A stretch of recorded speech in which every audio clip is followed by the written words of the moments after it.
Assalamualaikum warahmatullahi wabarakatuh. Bismillahirrahmanirrahim. Alhamdulillahirabbil alamin, nahmaduhu wa nasta'inuhu wa nastaghfiruh. Wa na'udzu billahi min syururi anfusina wa min sayyiati a'malina. May yahdihillahu fala mudhillalah wa may yudlil fala hadiyalah.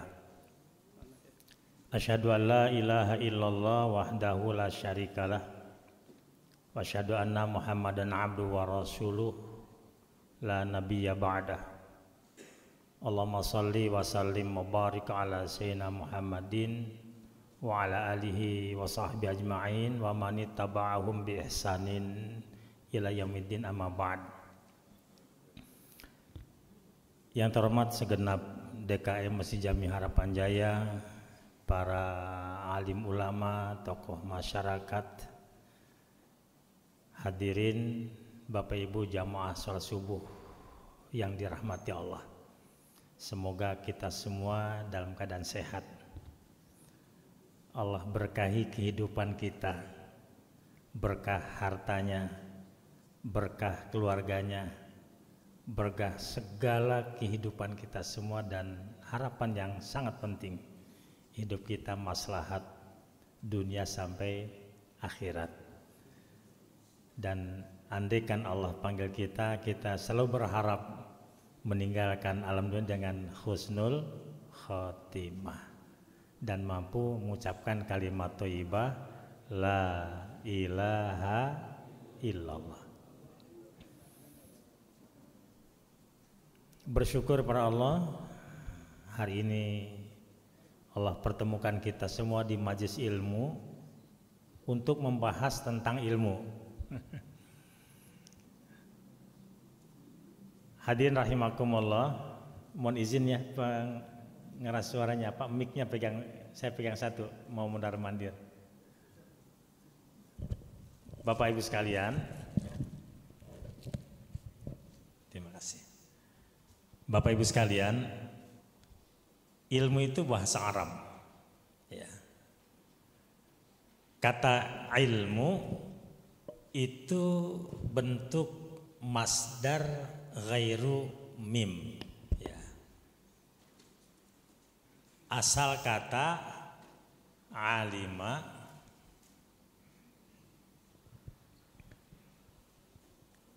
telah mengetahui. Ya lamu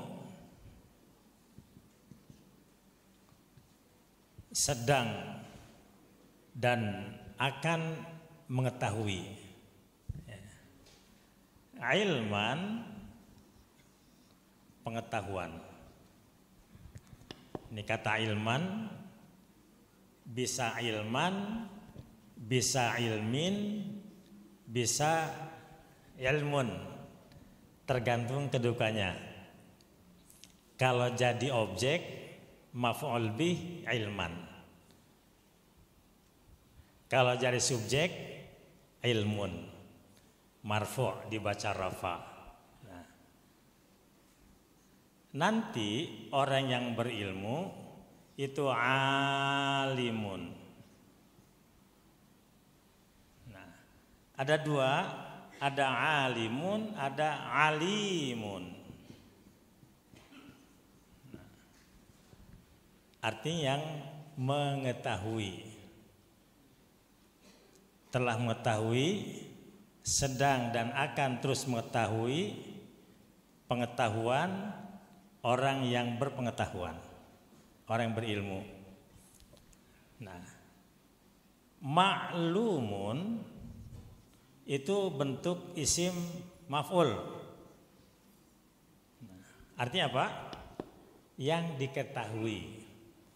Jadi kalau misalnya ada pengurus menyampaikan maklumat, artinya pemberitahuan, Pak. Jadi cuman kalau pihak istana menyampaikan maklumat, khususnya sesuatu yang heboh banget ya, biasa aja, maklumatnya pemberitahuan gitu. bahasa kita. Maklumat artinya pemberitahuan. I'lam, ketahuilah. Nah, untuk satu orang i'lam, kalau untuk dua i'lama, kalau banyak i'lamu, ketahuilah oleh kalian semua. Misalnya, i'lamu annallaha ghafurur rahim, ketahuilah bahwa Allah itu Maha Pengampun, Maha Penyayang. I'lamu, i'lam. Nah, la ta'lam, janganlah kamu ketahui.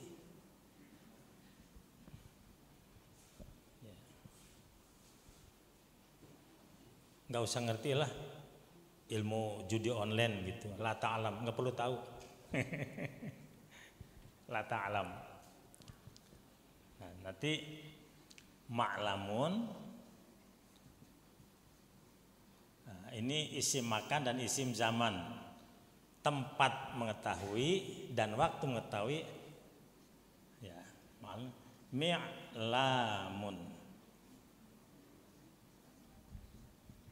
Nah, alat lahnya panjang, maaf. Mi'lam.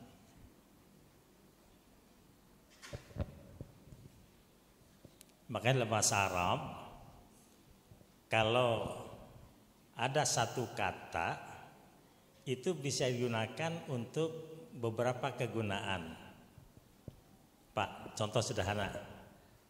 Kalau Bapak Ibu membuka pintu, bahasa Arab membuka apa? Fataha, telah membuka.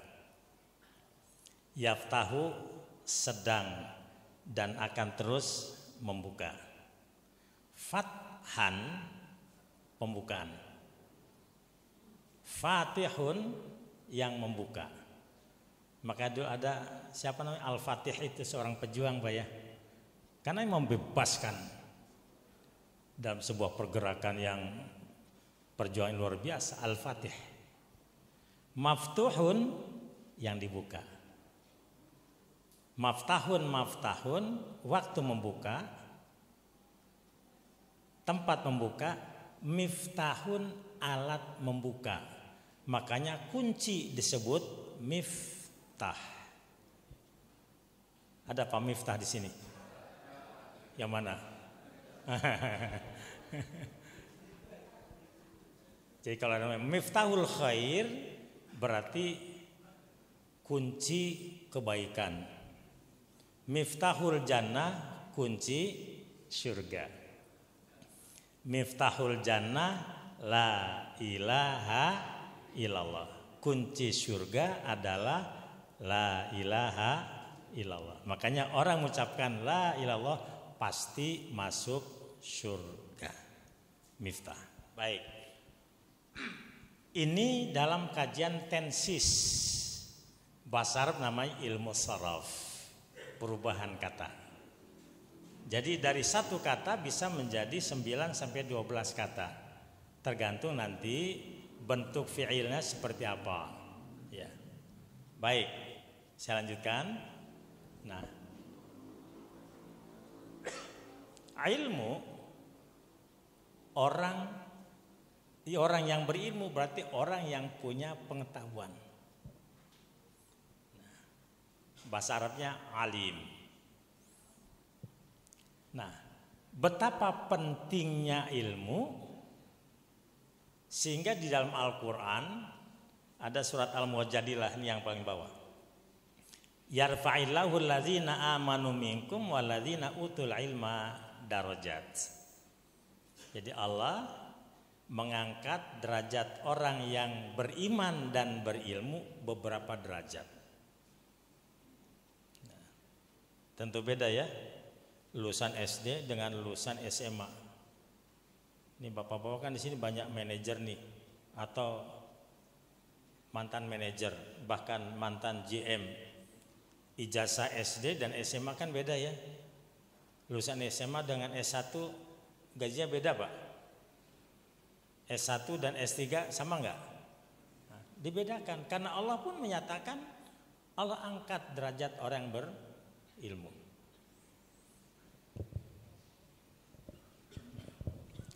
terlepas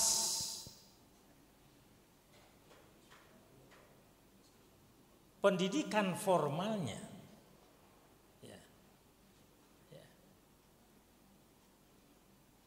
Orang berilmu itu diangkat derajatnya oleh Allah.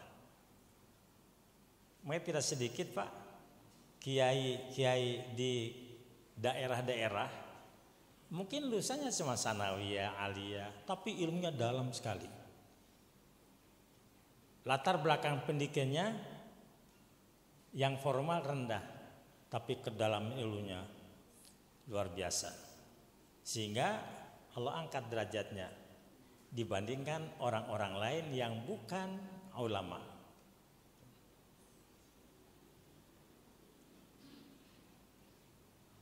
Beda dengan orang-orang yang ngaku hebat, bahkan mungkin jadi pejabat, kemudian hanya bisa menyusun kata-kata yang singkat, itu pun dapat dihafal. Bapak-bapak tolong ya, jangan bikin kebijakan kecuali kebijakan Prabowo. Bapak-bapak tolong jangan program kecuali program Prabowo. Bapak-bapak jangan melakukan visi misi kecuali itu. Untuk gitu aja ngapalinya lama Pak. Ya memang kadar kemampuan seperti itu Pak. Ini fakta di lapangan seperti itu Pak. Bapak Ibu sekalian, orang yang berilmu tanpa menyebutkan dirinya hebat, orang akan menghebatkan dirinya. Itu makanya Allah mengangkat derajat orang yang beriman dan berilmu. Profesor Dr. Buya Hamka, latar belakang pendidikan formalnya apa Pak? Mana orang Minang nih? Latar belakang pendidikan formal Profesor Dr. Buya Hamka apa Pak? Mana dia yang tahu? Tawalib, Padang Panjang ya. Nah, pernah di kampus nggak? Pernah S1, S2, S3? Walaupun latar belakang pendidikannya secara formal itu rendah, tapi karena ilmunya tinggi, diaku dunia Pak. Luar biasa. Nah, makanya betapa pentingnya untuk belajar ilmu pada saat perang sekalipun. Tolong jangan berangkat ke medan perang semuanya.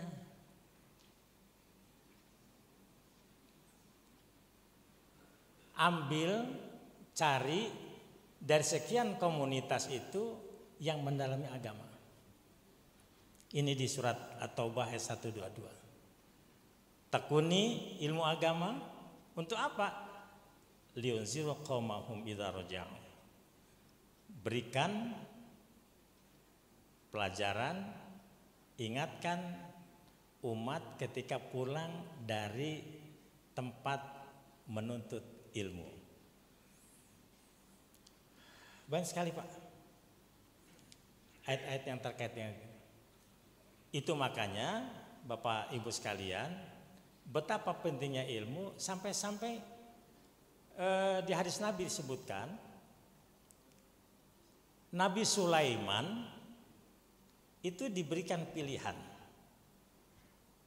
mau ilmu, harta, atau kerajaan. Berapa pilihannya? 3. Pilih mana? Ilmu, harta, atau kerajaan. Nah, apa yang dipilih Nabi Sulaiman Pak? Ilmu. Ketika ilmu dia pilih, ilmu dapat, harta dapat, dan jadi raja. Maka ada ungkapan man aradad dunya fa'ali bil ilmi. Ingin sukses dunia, bekal dengan ilmu.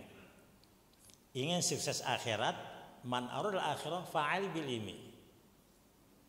dengan ilmu. Waman aradahuma fa'ali bil ilmi. Ingin sukses dunia akhirat juga dengan ilmu. Nah,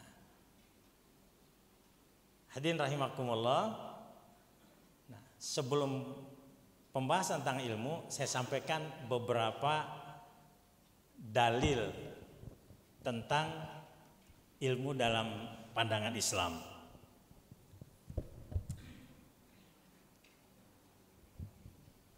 Nah, ini ada kitab Irsyadul Ibad sebagai rujukan pokok. Di samping juga saya bawakan kitab Ihya Ulumuddin, ya. Nah, pertama bahwa terkait dengan ilmu, ya. Di ayat Al-Quran disebutkan bahwa syahidallahu annahu la ilaha illa huwa wal malaikatu wa ulul ilmi qa'iman bil qisti. Al-Imran 18. Allah menyatakan bahwasanya tidak ada Tuhan melainkan Dia yang menegakkan keadilan. Para malaikat dan orang-orang berilmu pun juga menyatakan yang demikian.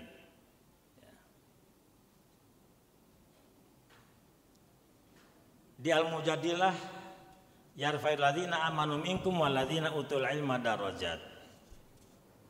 Niscaya Allah akan meninggikan orang-orang yang beriman di antara kamu dan orang-orang yang diberi ilmu pengetahuan beberapa derajat.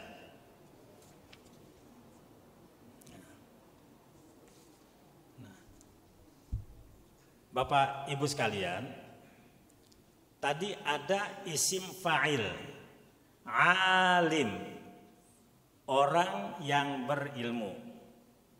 Alim juga orang berilmu. Nanti jamaknya berbeda. Kalau alimun, nanti bentuk jamak muzakkar salimnya alimuna. Orang-orang yang berilmu. Kemudian alim ini juga orang yang berilmu. Nanti bentuk jamaknya, ini kan bentuk mufrad ya, singular. Bentuk jamaknya itu bukan alimun tapi apa? Ulama.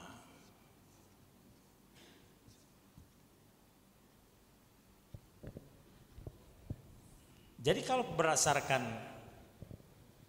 bentuk ulama yang jamak ini, kalau orang menyebutkan para alim ulama itu nggak perlu, cukup yang terhormat ulama yang ada di Harapan Jaya gitu Pak. Sama dengan hadirin, hadirat, itu bentuk jamak. Hadirin bapak-bapak yang hadir, hadirat ibu-ibu yang hadir. Tidak perlu para hadirin, para hadirat, karena hadirin sudah jamak, hadirat pun sudah jamak. Walaupun kadang ada yang bercanda gini Pak, hadirin yang di dalam, hadirat yang di luar, hadir in, hadir out. Ya. Alim orang yang dalam ilmunya. Ulama orang-orang yang dalam ilmunya. Makanya banyak sekali di Al-Quran, innallaha alimum bizatis sudur. Allah sangat mengetahui apa yang ada di dalam hati manusia. Alim. Nah, baik sekarang. di surat Fatir ya, ayat 28 terkait dengan ulama, innama yakhsyallaha min ibadihil ulama.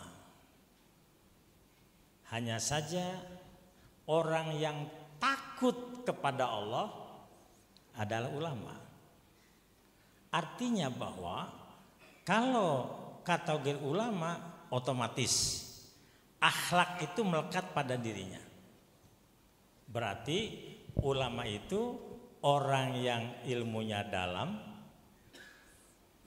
imannya mantap, ibadahnya rajin, akhlaknya mulia. Ulang ya, ulama itu ilmunya dalam, imannya mantap, ibadahnya rajin dan benar, akhlaknya mulia. Jadi berdasarkan surat Fatir 28, andaikan ada ulama korupsi, bukan ulama Pak, bukan ulama, dia hanya ngerti agama atau pernah mendalami ilmu agama. Sebab berdasarkan ini seorang ulama pasti takut kepada Allah. Bohong itu takut. Mau nyolong takut. Mau nipu takut. Mau apa lagi? Curang takut. Apa Pak? Jadi kalau ada orang yang dalam ilmunya, mungkin latar belakang pendidikannya dalam negeri, bahkan di pesantren sekian lama, di Al-Azhar, di Mekah, Madinah sekian tahun, tapi tidak tahu kepada Allah, itu bukan ulama Pak. Ulama itu adalah orang yang akhlaknya bagus. Sehingga disebutkan seorang ulama adalah orang yang takut kepada Allah. Baik, sekarang Bapak Ibu sekalian, saya coba persingkat karena jam 6 sudah selesai ya. Ilmu itu ada yang sifatnya fardu ain untuk dipelajari ya.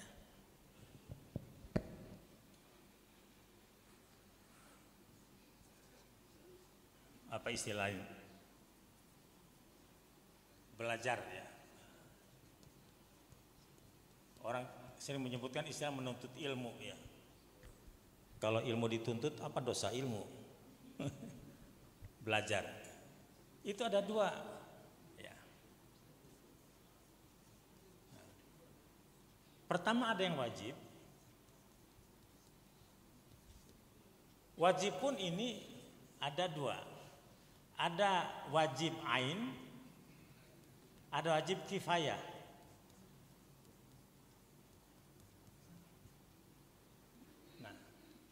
Ada yang sunnah,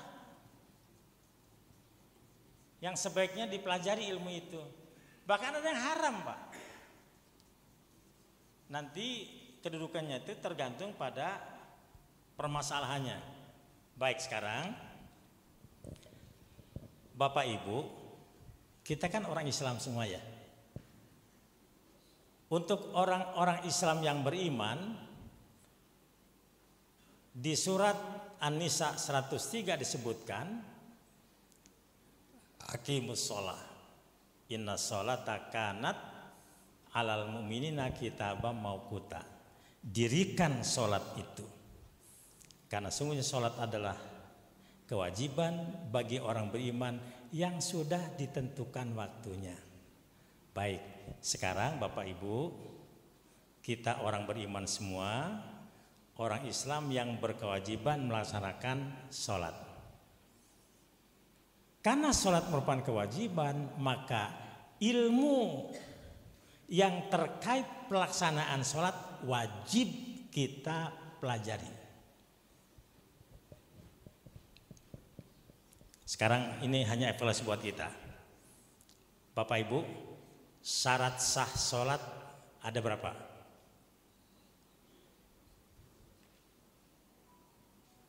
Ada berapa Pak? Syarat sah sholat. Bu, ada berapa Bu? Kasih bocoran ya. 5 ya. Syarat sah sholat. Yang pertama,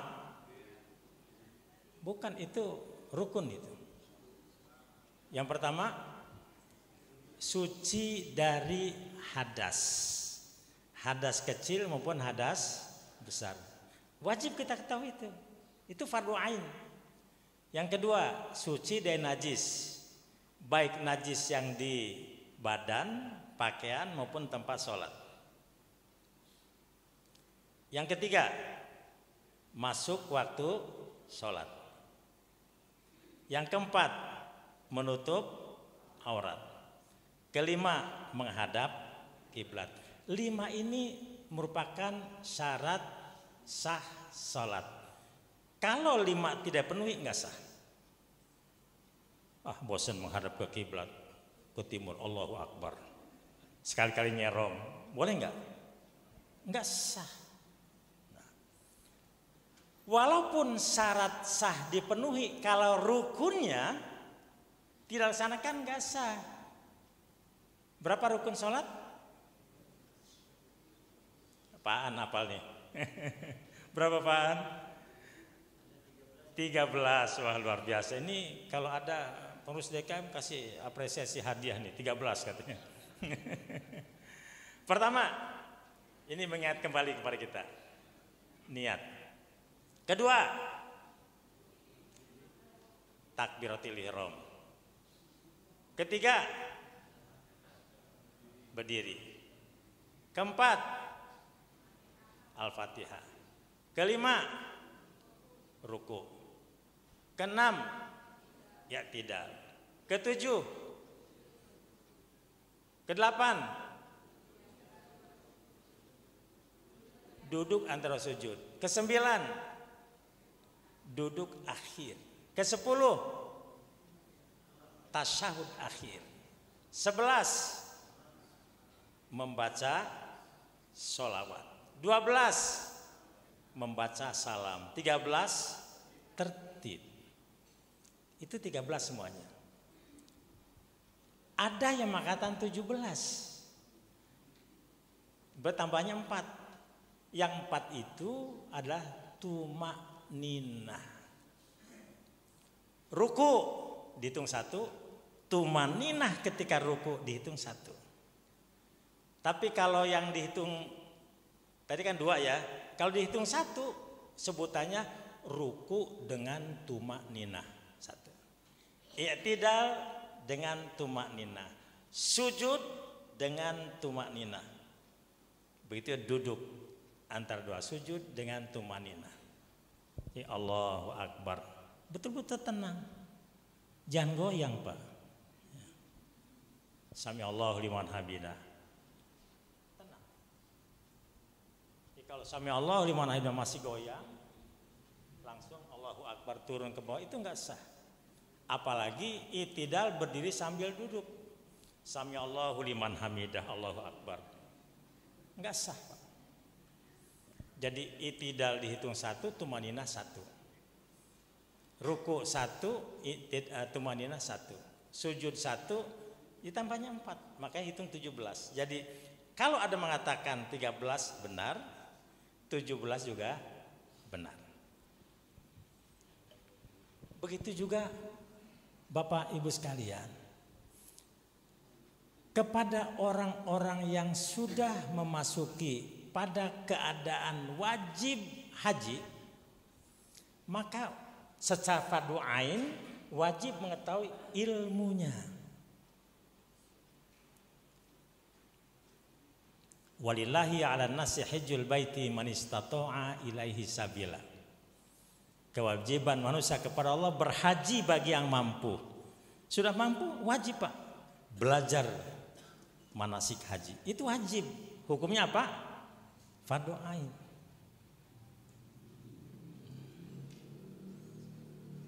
Begitu juga kegiatan yang lain. Nah, Bapak yang punya tugas tertentu, maka ilmu yang digunakan untuk dapat terlaksananya tugas kita itu hukumnya wajib. Apa contohnya? Seorang manajer itu harus tahu ilmu manajemen, Pak. Pimpinan kok nggak tahu ilmu manajemen, kacau nanti. Berarti untuk yang bersangkutan seorang manajer wajib secara perorangan memiliki ilmunya. Tapi ilmu seperti itu bukan merupakan kewajiban bersama. Itu yang disebut dengan fardu kifayah. Umat Islam harus ngerti tentang kesehatan. Tapi kalau bicara tentang ilmu kedokteran, itu tidak semua orang wajib mempelajarinya, Pak. Cukuplah hanya beberapa orang dari umat Islam untuk mendalami ilmu kedokteran. Apa bapak-bapak, ibu-ibu wajib jadi dokter? Kan enggak ya.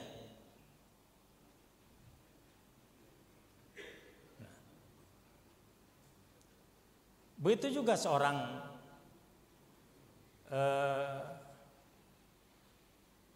katakanlah yang mempelajari tentang ilmu akuntansi, bagi seorang bendaharawan harus paham itu ilmu akuntansi. Dulu sebutnya apa? Ilmu berhitung, Pak ya. Bahasa Arabnya ilmu hisab. Saya masih ingat waktu tahun 76, 77 belajar hitung dagang itu. Debit kredit sebutannya. Bukan aktiva pasifa ya. Nah, ada yang sunnah, Pak. Yang sunnah itu yang sebaiknya kita tahu. Nah, tentu ini bapak-bapak yang lebih tahu apa yang sebaiknya bapak ibu tahu tentang ilmu itu. Sebab ada profesi tertentu, di samping ada ilmu yang wajib kita kuasai, ada juga ilmu yang sebaiknya kita tahu sebagai penambah wawasan. Ada yang haram, Pak? Ilmu santet. Haram itu. Dan seterusnya. Baik, ketika orang berilmu, ilmu sudah dikuasai oleh kita, maka ilmu itu bisa terbagi 3 bagian. Ya. Pertama, ilmu yang bermanfaat. Yang kedua, ilmu yang tidak bermanfaat. Yang ketiga, ilmu yang madarat. Nah, baik, yang pertama, ilmu yang bermanfaat. Ya. Bapak, Ibu, ketika seseorang mendalami satu ilmu, katakanlah ilmu kelistrikan, maka kalau tahu ilmu kelistrikan, kalau bohlam putus, ya pasang sendiri, ganti sendiri. Bahkan mungkin kalau ada yang konslet, itu dia yang bisa melakukan instalasi listrik, kabelnya diatur. Dalam agama, bahwa kita kan sebuah keniscayaan yang hidup akan mati. Orang-orang yang punya harta berarti meninggalkan harta warisan. Nah, ketika orang belajar ilmu faraid atau ilmu mawaris, tolong ilmu yang bermanfaat itu amalkan itu. Surat An-Nisa ayat 9 sampai 12. Gimana aturan membagi harta warisan? Itu namanya ilmu yang bermanfaat. Yang jelas, lizzakari mitlu hazdil unsayain. Anak laki-laki dapat 2 bagian dari anak perempuan. Walaupun ada di tempat tertentu justru yang dominan anak perempuan, Pak. Termasuk di antara di Sumatera. Ini tidak diamalkan itu surat An-Nisanya. Ada juga ilmu tidak diamalkan. Nah, yang kedua ya, tidak bermanfaat maksudnya. Bapak, saya beberapa waktu yang lalu ketika ke Sumatera Barat, ada orang lulusan STM jurusan listrik. Begitu mau pasang kabel, Pak, takut kesetrum. Saya yang dari pesantren, dari sanawiyah aliyah, insya Allah kalau masang-masang listrik, menghubungkan kabel dari pusat, saya masih bisa gitu ya. Dan di rumah, kalau untuk ya yang sederhana, insya Allah nggak usah nyuruh orang lain. Kan jelas mana min, mana plus kan Pak. Diurut, pasang. Supaya tidak takut ya di luar saja turunkan. Apanya Pak? MCB-nya. Aman kan? Kalau salah kan jeplak. Tapi aman. Orang maaf ya, jurusan listrik takut kesetrum Pak. Ini fakta Pak ya. Karena saya kenal orangnya. Berarti ilmunya tidak bermanfaat. Karena itu Bapak Ibu sekalian, salah satu di antara doa yang diajarkan Rasulullah, Allahumma inni as'aluka ilman nafi'an wa rizqan wasi'an wa amalan mutaqabbalan. Ya Allah, aku bermohon kepadamu ilmu yang bermanfaat, rizki yang lapang, amal soleh yang diterima. Kalau minum air zam-zam, apa doanya Pak? Allahumma inni as'aluka ilman nafi'an warizqan wasi'an wasyifaan min kulli da'in wasaqamin birahmatika ya arhamar rahimin. Ya Allah, aku bermohon padamu ilmu yang bermanfaat, rizki yang lapang, dan kesembuhan dari berbagai penyakit dan rasa sakit dengan rahmat ya Allah yang maha pengasih, maha penyayang. Jadi ilman nafi'an, ilmu yang bermanfaat. Jangan sampai punya ilmu tidak berguna, sayang. Sampai-sampai belajar Pak ya, mubazir. Makanya ada pepatah Arab, al-ilmu bila amalin kasyajari bila samarin.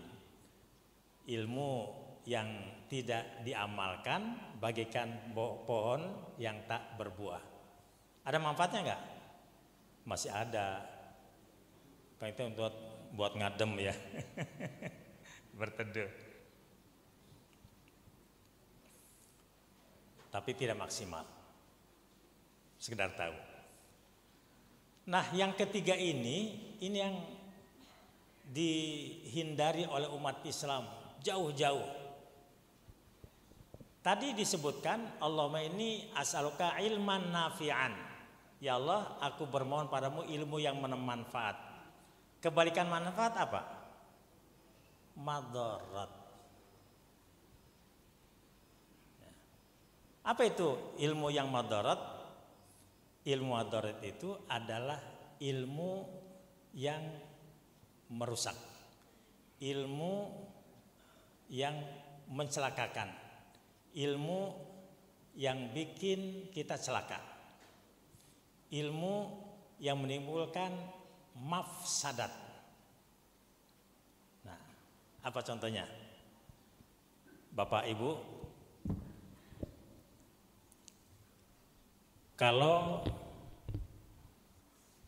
Bapak Ibu belajar tentang ilmu kriminologi, ilmu tentang kriminal. Kalau mau bermanfaat itu untuk memberantas tindak kriminal, betul Pak ya? Kalau Bapak belajar ilmu copet, boleh Pak, dalam rangka memberantas copet, jangan jadi koordinator copet. Bapak belajar ilmu korupsi, boleh nggak? Boleh. Bukan karena tahu cara korupsi, akhirnya apa? Jadi koruptor. Nah itu namanya madarat Pak.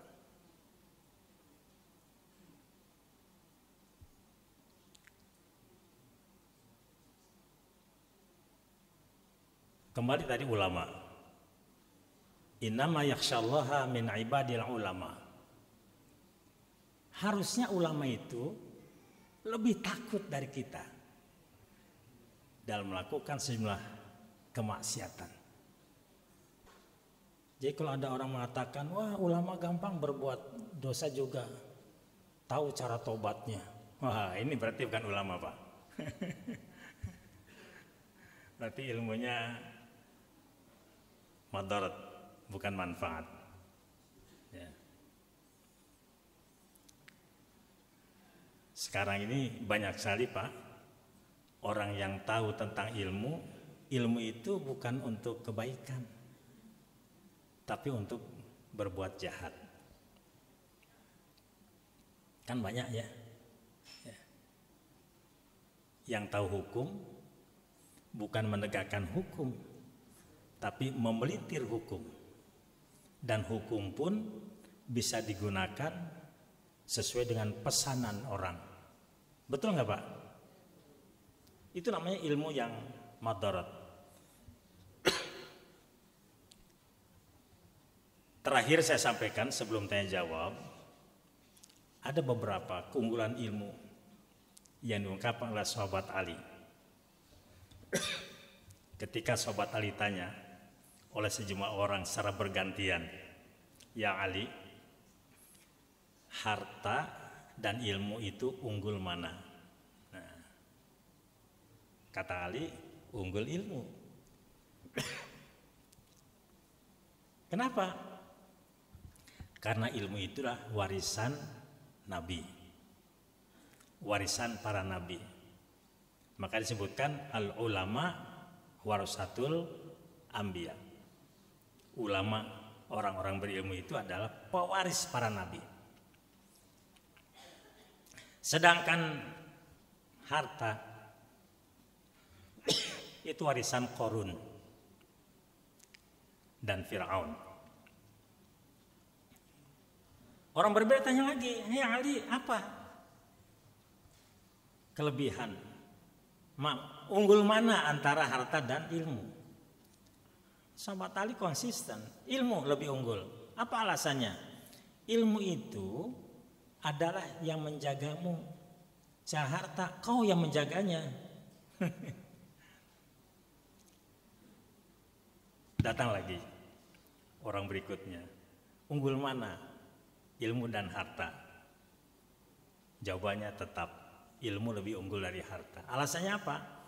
Karena harta, karena ilmu itu membuat orang banyak teman. Secara harta banyak musuhnya Pak. Banyak saingan. Orang lain tanya lagi dengan pertanyaan yang sama, unggul mana? Harta atau ilmu? Tetap jawabannya ilmu. Kenapa? Kalau ilmu dibagi-bagikan jadi bertambah. Kalau harta dibagikan akan habis. Nah, kemudian ditanya lagi oleh penanya yang lain. Tetap jawabannya sama. Ilmu lebih unggul.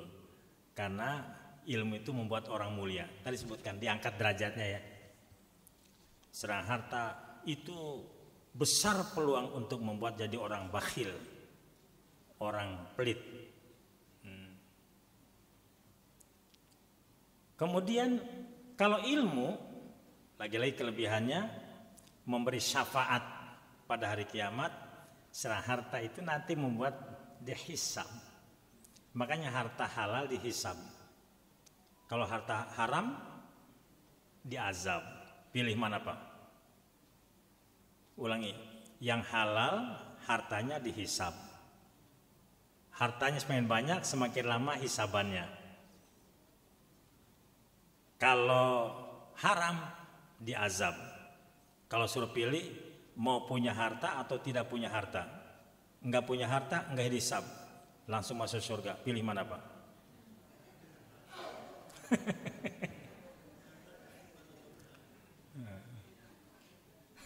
Kaya dihisab tapi masuk surga. Wah, ini enak gitu.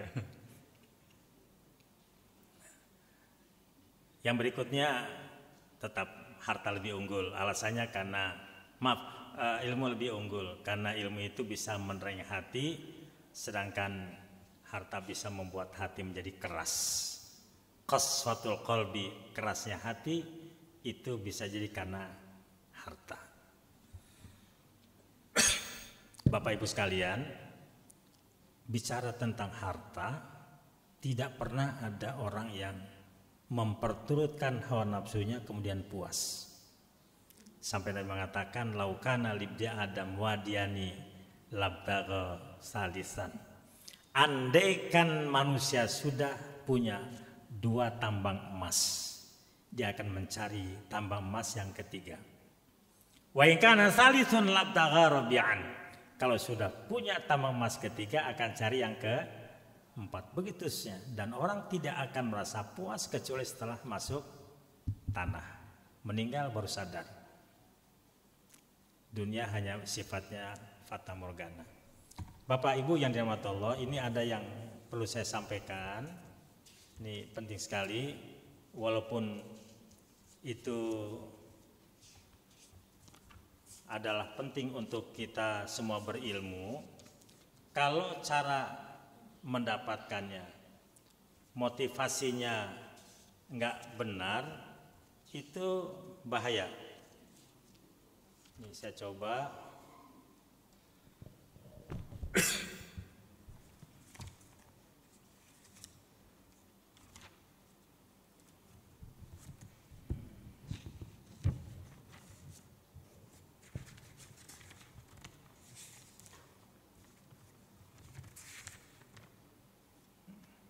Baik.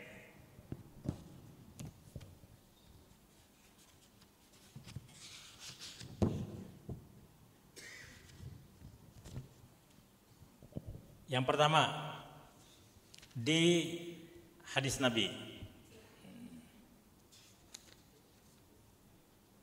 ta'allamul ilma fa inna ta'allumahu lillahi khasyatun. Pelajari ilmu itu. Karena mempelajari ilmu karena Allah itu merupakan wujud ketakwaan. Wa talabahu ibadah. Ya. Menuntut ilmu itu merupakan ibadah. Wa mudarasatuhu tasbih. Menekuninya itu merupakan tasbih. Wal bahsu anhu jihad. Membahas tentang ilmu itu sebuah perjuangan. Wa ta'limuhu man la ya'lamhu shadaqah. Mengajarkan ilmu kepada orang yang tidak tahu itu sedekah. Wa badlahu li ahlihi qurbah. Ya. Menyerahkan, menyampaikan ilmu kepada keluarganya adalah merupakan qurbah. Upaya mendekatkan diri kepada Allah. Wal anis, bahwa belajar itu adalah penghibur. Anis, kan ada namanya Pak Anis ya. Anis apa namanya? Anis fil wahdah, penghibur dalam kesendirian. Wa sahibu fil khalwah, dan teman ketika sepi. Wa dalilu ad-din, juga petunjuk dalam beragama. Wal musbir ala sarra wad darra. Ilmu itu sebagai alat penyabar dalam kesulitan dan penderitaan. Wal wazir indal akhilla, ya, juga termasuk sebagai menteri, ya, di antara teman-temannya. Wal qarib indal ghuraba, jadi akrab dengan orang-orang yang asing. Wa manaru sabil jannah, sebagai menara jalan menuju surga. Yarfa'ullahu bihi aqwaman, Allah mengangkat komunitas karena ilmunya. Faj'aluhu fil khair, jadilah pada mereka sebuah kebaikan. Qadatun sadatun hudatan, mafqadatan sadatan hudatan. Ilmu menjadikan petunjuk, pembimbing, guide, ya, yaktadi bihim adillah fil khair, sebagai penuntun menuju berbaik kebaikan. Yuktasu atharuhum, itu nanti akan ketahuan bekas-bekasnya. Watur haku af'aluhum, dan perbuatannya akan dikenang orang. Watarhubul malaikah, malaikat senang kepada orang yang menuntut ilmu itu. Bahkan disebutkan senangnya malaikat itu sampai membeberkan, ya, sayapnya untuk dilalui oleh orang-orang yang mau belajar. Bapak Ibu sekalian, ini ada satu hadis Nabi juga yang sangat populer. Man salaka tariqan yaltamisu fihi ilman sahalallahu tariqan ila jannah. Siapa yang berjalan menempuh ke majus ilmu, maka Allah mudahkan baginya jalan menuju surga. Ilmu lagi-lagi.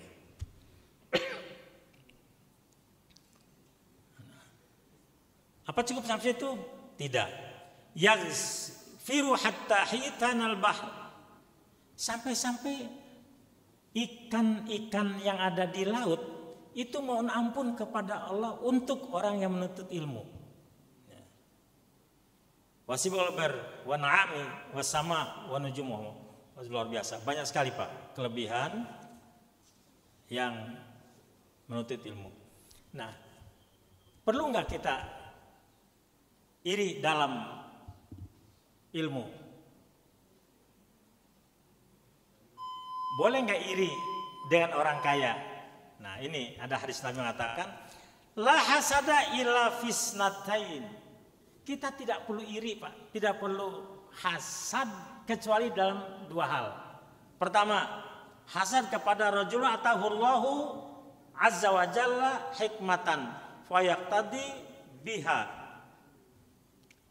Kita boleh iri, bahkan harus iri kepada orang yang Allah kasihkan kepadanya ilmu, dan dengan ilmunya dia mengamalkan.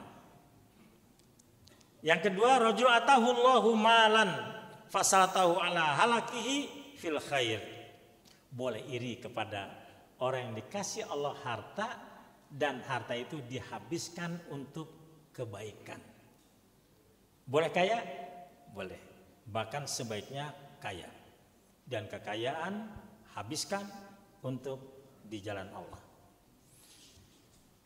Hadirin Bapak sekalian, sambil jalan nanti hadis saya sampaikan beberapa yang terkait dengan pertanyaan Bapak Ibu semuanya. Saya kembalikan kepada pembawa acara, itu saja, dan mudah-mudahan kita termasuk orang-orang yang berilmu ya.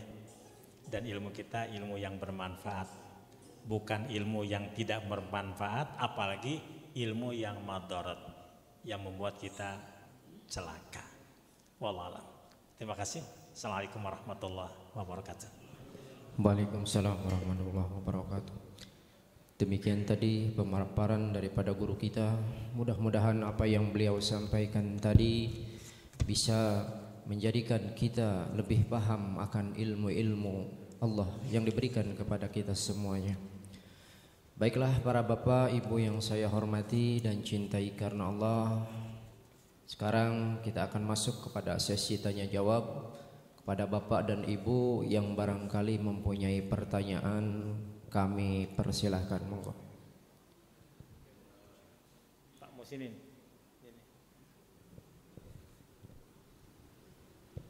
Bismillahirrahmanirrahim. Assalamualaikum warahmatullahi wabarakatuh. Waalaikumsalam warahmatullahi wabarakatuh. Baik sekali, ini materinya tentang ilmu. Pertanyaan saya yang pertama, bagaimana kedudukan ilmu dengan iman? Artinya kita tahu bahwa orang-orang di barat itu kalau dari segi ilmu kan dia lebih, tapi keimanan mungkin ya iman. Itu yang pertama. Dan yang kedua, kedudukan ilmu dan amal. Nah, itu seperti apa? Artinya kalau orang punya ilmu tapi nggak diamalkan, seperti apa? Apakah itu? Nah, yang ketiga mengenai belajar itu ada wajib, sunnah dan haram. Tadi dijelaskan bahwa sebetulnya belajar itu tidak ada haram. Artinya ilmu korupsi aja kalau hanya dipelajari, hanya sekedar dipelajari, asal nggak dipraktekkan, tadi sepertinya kok enggak. Nah, begitu juga tadi contohnya santet, belajar santet. Itu tadi haram. Apakah kalau kita belajar santet itu haram? Hanya kalau sekedar kita belajar tapi untuk mengetahui bagaimana menanggulanginya dan sebagainya. Ini jadi yang belajar yang haram itu seperti apa?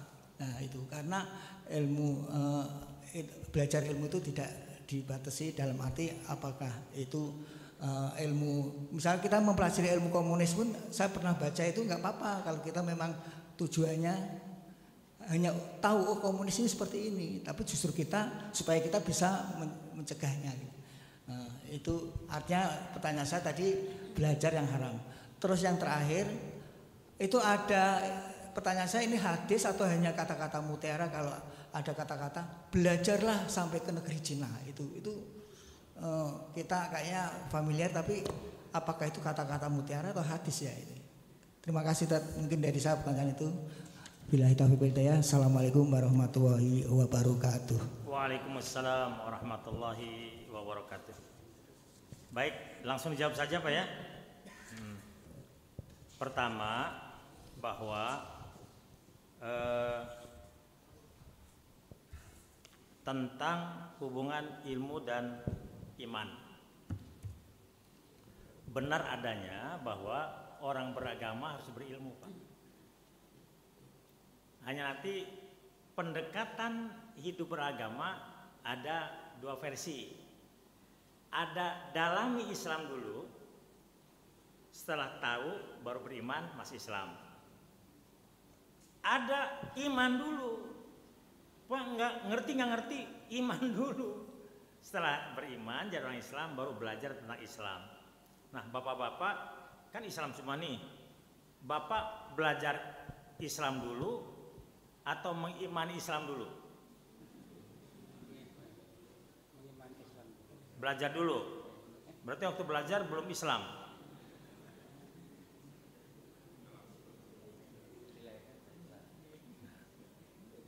Orang barat kalau kita perhatikan banyak kan, mereka belum Islam Pak, tapi mendalami Al-Quran, mendalami Islam. Begitu mantap masuk Islam dah nggak goyah lagi Pak. Jadi ilmu dulu baru iman. Teknisnya bisa dengan dua cara. Yang jadi persoalan, kita tidak tahu umur kita kan. Saya tidak mau Islam dulu, saya pelajari dulu. Belum sempat selesai belajar meninggal dunia. Coba, meninggal dalam keadaan kafir kan? Jadi kalau gitu, yang mana dulu Pak? Yang Bapak inginkan? Ilmu dulu, baru iman, atau iman dulu, baru ilmu?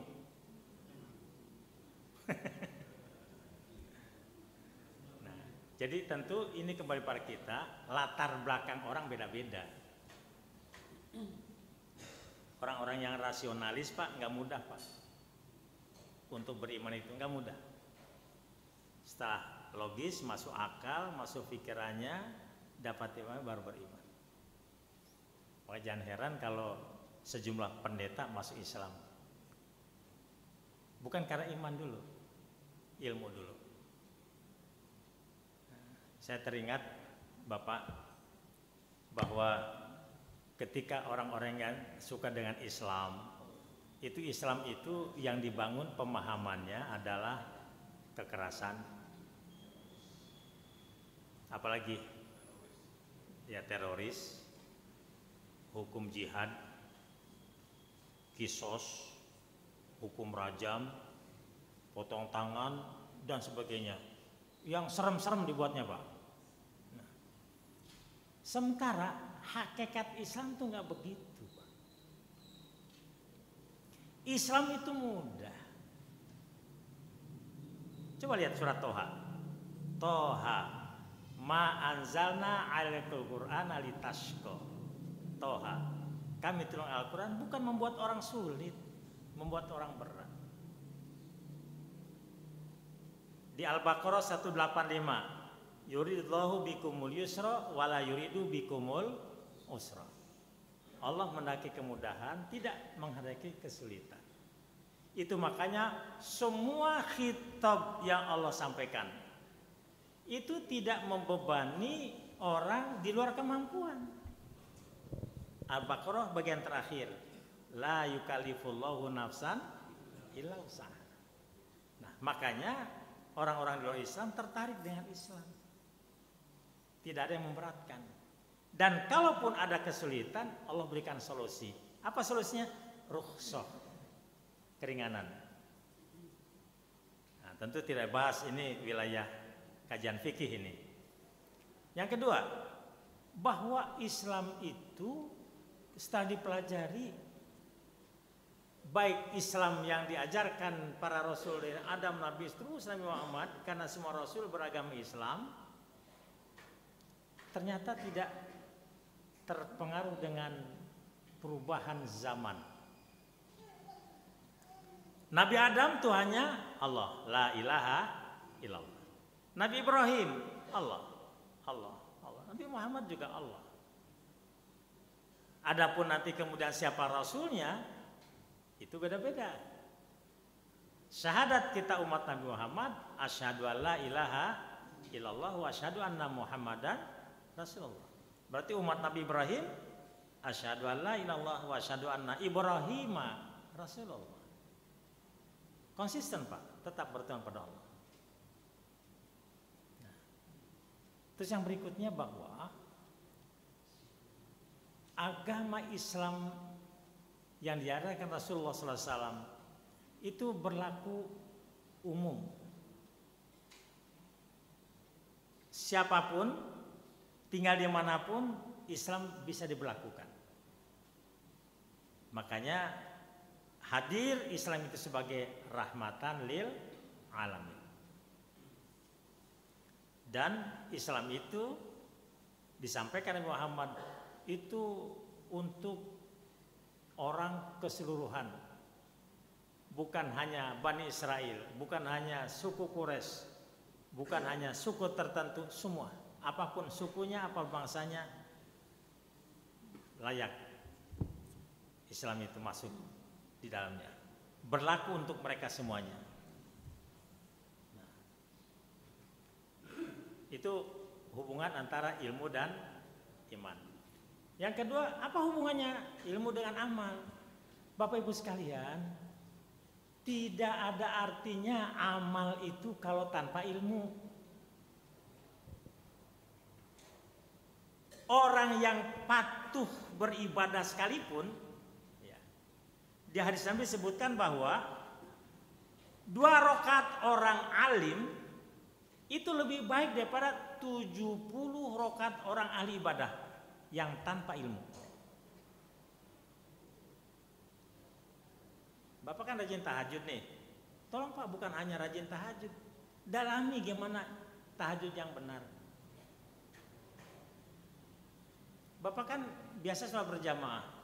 Bagaimana sholat berjamaah yang benar? Harus dengan ilmu. Ketika amal orang berilmu, maka amal itu kualitasnya jauh lebih besar daripada amal orang ahli ibadah tanpa mendalami ilmunya.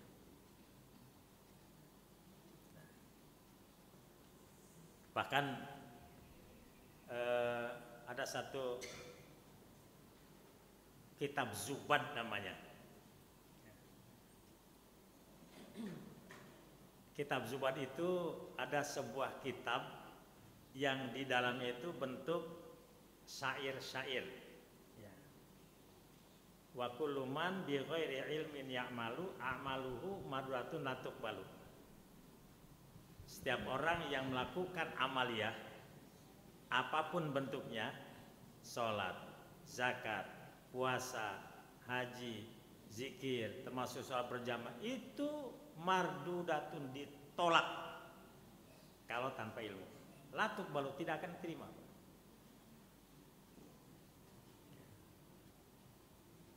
Begitu juga ilmu tanpa amal nggak ada arti, sia-siakan. Tadi kan ada ilmu bermanfaat, ada ilmu yang tidak bermanfaat.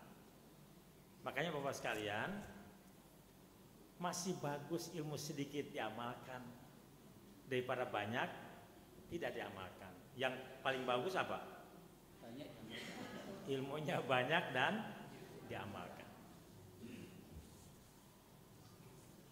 Begini terkait dengan hukum wajib, sunnah, ya, dan haram. Begini Pak, tadi kan saya sebutkan terkait dengan ilmu yang madarat, yang tahu kan diri kita Pak.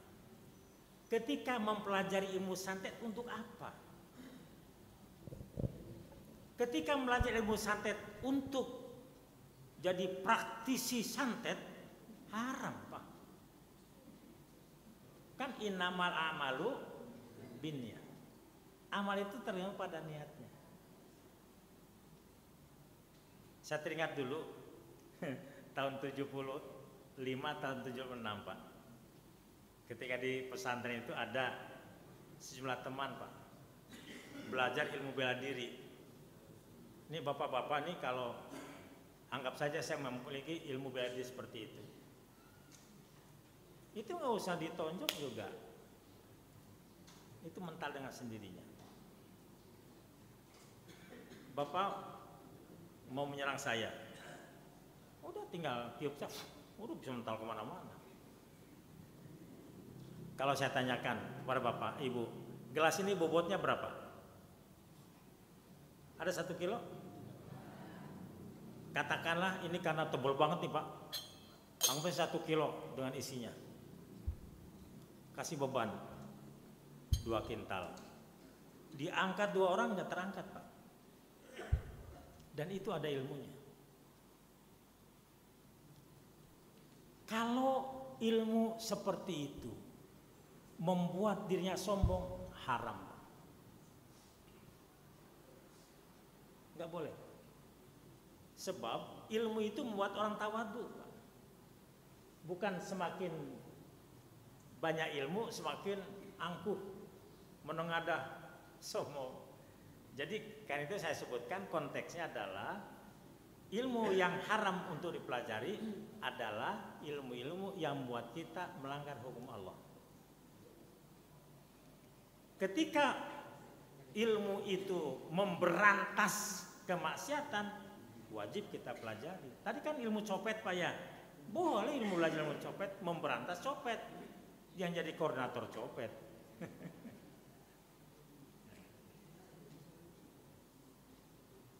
Itu saja Pak ya. Ada yang belum terjawab? Belajar sampai negeri Cina. Yang belajar sampai negeri Cina tadi hadis atau kata-kata udah. Hadis Pak. Baik. Ini ada bunyi hadisnya begini. Saya bacakan ya, tentang ilmu. Halaman 33.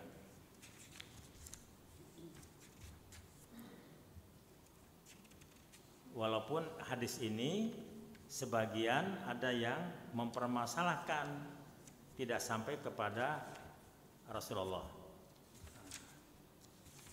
Mana tadi sudah saya ciri? Oh di sini kali. Mohon izin Pak sebentar ya.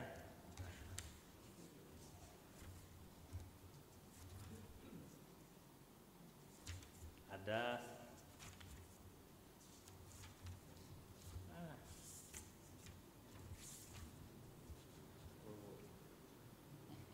nih di halaman 33. An Anasin radhiyallahu anhu qala.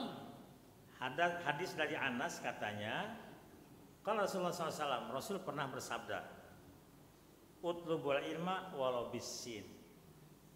Tuntutna ilmu walaupun hingga ke negeri Cina. Fa inna thalabal ilmi faridatun ala kulli muslimin. Karena menuntut ilmu itu adalah hukumnya sangat fardu untuk semua orang yang beragama Islam. Wa innal malaikata tad'u ajnatahu li talil ilmi. Karena sungguhnya malaikat pun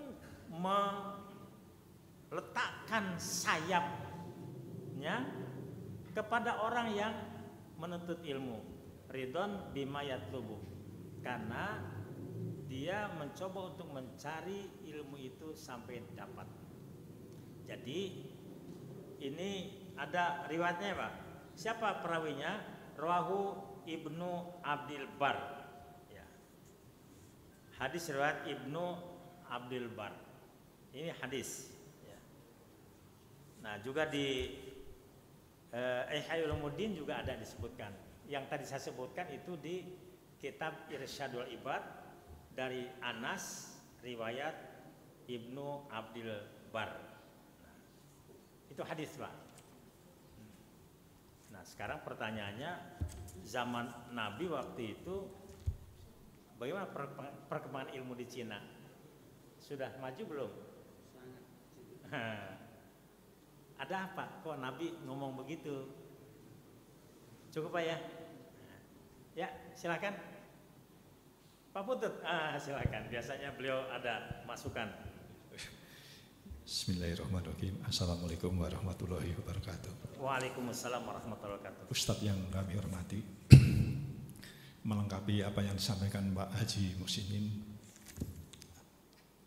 ada kata bijak tadi terkait dengan Pak Haji Muhsinin, bahwa keimanan dan amal seseorang itu tanpa sempurna kalau tidak amal, tidak ada ilmu.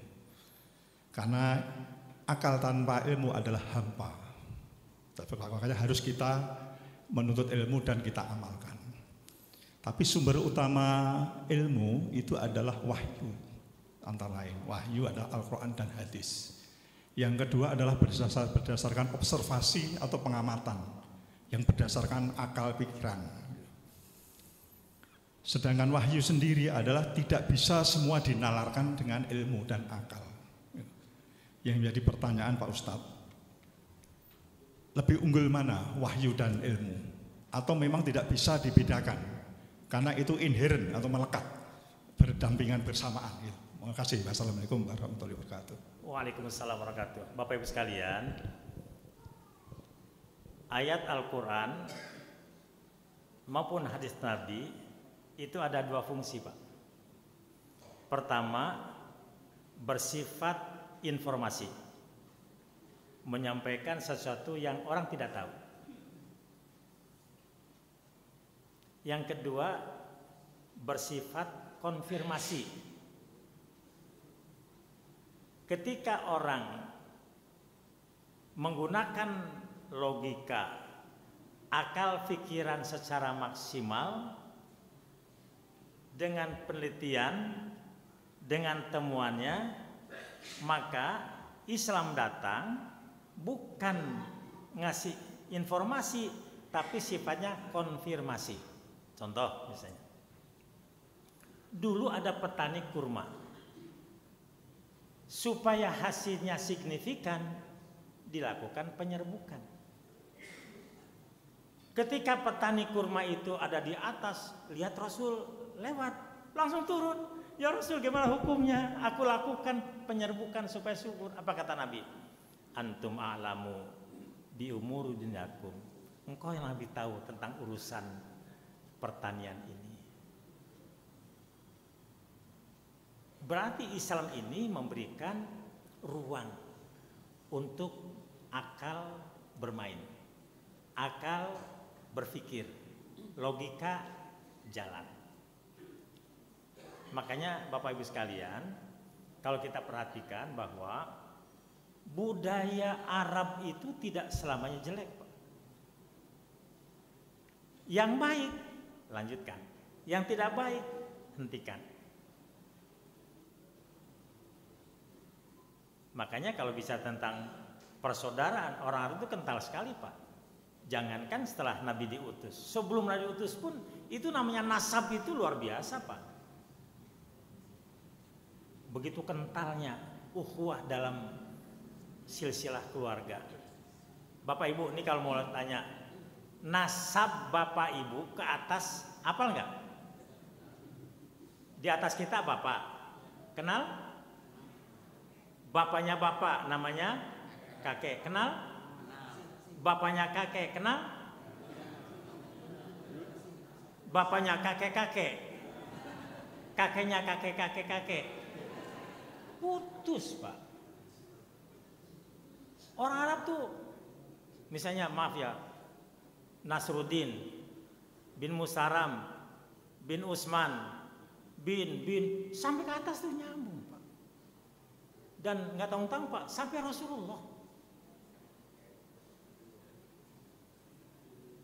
Nah sekarang dari jalur ibu, orang tua ke ibu, ibunya ibu, nenek kenal, ibunya nenek kenal, ibunya nenek-nenek. Jangan kan kena orangnya, namanya saja kadang nggak tahu, betul Pak ya? Nah hal-hal yang sifatnya itu lanjutkan.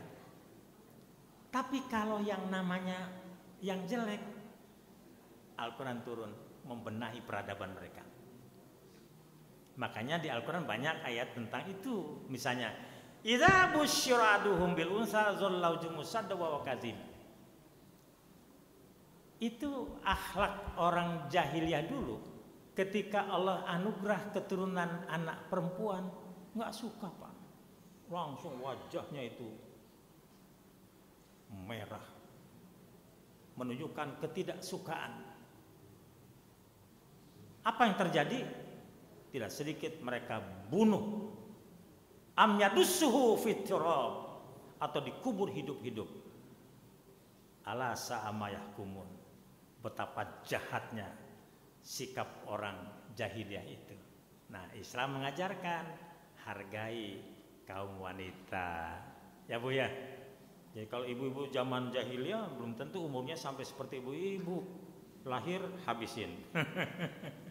Sementara orang itu nggak logis Pak ya. Anak perempuan lahir nggak suka, tapi istrinya juga perempuan kan.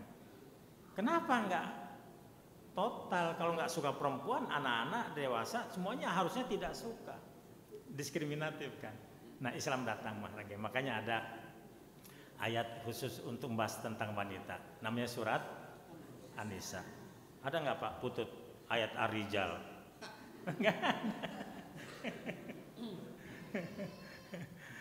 Surat Ar-Rijal, surat laki-laki nggak ada, yang ada surat wanita. Jadi itu Pak yang saya sampaikan. Jadi ada ayat dan hadis Nabi yang sifatnya informatif, ada yang sifatnya konfirmatif.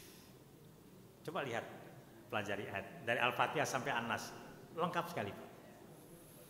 Wallahualam. Satu lagi, silakan Bapak. Kalau tidak ada, kita sudahi.